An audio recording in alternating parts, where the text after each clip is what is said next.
Imagine waking up on the hottest day of summer. Your body's already sweating. The room feels like an oven. No fans spinning above you, no movement in the air, just still, burning heat everywhere. No air conditioner to save you, no machine to cool the room, only silence and heat. You open the fridge, but there is no cold water. Everything feels warm. Even drinking water is hot. Outside, the sun is not just shining, it is burning the earth. The ground is cracked. The air is shaking with heat waves. Now imagine something even more shocking. This wasn't just one day. This was life for ancient people. Every single summer. No fans, no electricity, no modern comfort. So how did they survive this heat? And more importantly, did ancient people handle heat better than us today? Or are we just dependent on machines now? Let's go back in time and discover how humans survived extreme summer heat without any modern technology. In ancient times, people didn't have science like we do today. They had no idea how modern systems work. Everything was based on observation only. No weather apps, no temperature forecasts, no heat warnings. They had nothing to predict the weather. But they were not clueless. They observed nature closely, very closely. They watched the sky, the wind, and the sun, trying to understand patterns. They slowly realized one truth. Summer heat can be dangerous, even deadly. So they learned to respect the sun.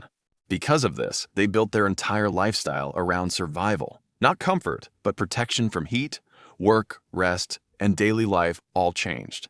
Even cities and homes were designed differently. Everything followed the movement of the sun to survive extreme summer heat in the simplest way possible.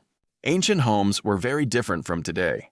In ancient Egypt, houses were made of thick mud bricks. These walls absorbed heat slowly during the hot daytime sun, and then released that heat at night, keeping the inside naturally cooler. In ancient India and the Middle East, homes were designed differently.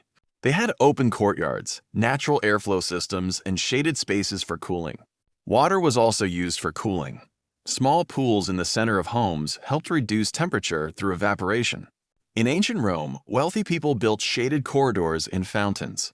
Some even lived partly underground, where temperatures were naturally cooler. Now compare this to today. We build glass buildings, concrete boxes, and metal roofs that trap heat. And then we depend on air conditioning just to survive inside them. Clothing was also very smart in ancient times. In ancient Egypt, people wore light linen clothing. It was light and very breathable, perfect for extreme heat. In ancient India, cotton clothing was commonly used. Loose fabric allowed air to flow easily, keeping the body cooler. In desert regions, people wore long robes, not for fashion but for protection from the sun. These clothes blocked direct sunlight, while still allowing air to move underneath.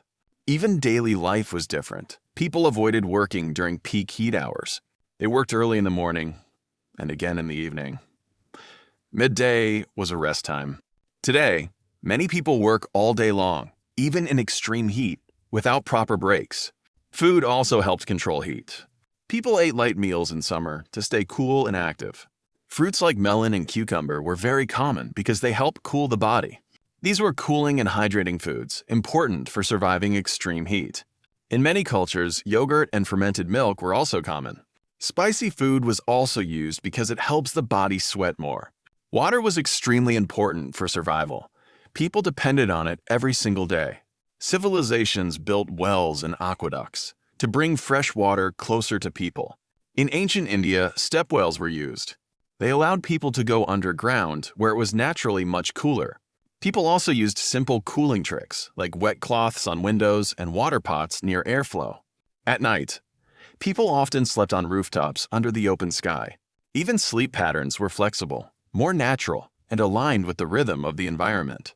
Summer was dangerous in ancient times, especially for farmers who worked directly under the sun. Work had to continue, no matter how extreme the heat was. But they've worked carefully, very carefully, to avoid heat exhaustion. People worked before sunrise, when the air was still cool. Then they rested during peak heat hours to protect their bodies. In the evening, they worked again when temperatures dropped. This rhythm matched nature, not the clock. Their bodies were also more adapted to heat because of outdoor living. They walked more, and worked outside more often.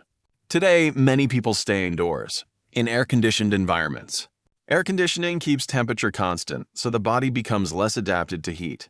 That's why heat waves today feel stronger, not only because of temperature, but because of lower adaptation. Today, we have powerful tools. Air conditioners keep us cool even in extreme heat. Fans help move air and make hot weather more bearable. Refrigeration gives us cold food and drinks anytime we want. Insulated buildings block heat and keep indoor spaces stable. Weather forecasts warn us about heat waves before they arrive. All these technologies save lives. There is no doubt about that. But they also create dependency on machines.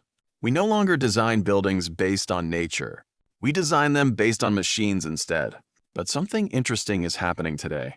Modern architecture is starting to learn again from ancient methods. Natural ventilation, shaded designs, and green buildings are returning. We are rediscovering ancient wisdom because it still works even today. Humans survived summer by living with nature, not against it. Even under extreme heat, life and work continued. Simple, natural methods helped people survive the summer. Today, we escape heat using machines and indoor comfort. We now adapt the environment instead of adapting ourselves. But extreme heat still challenges modern life. The future needs both ancient wisdom and modern technology.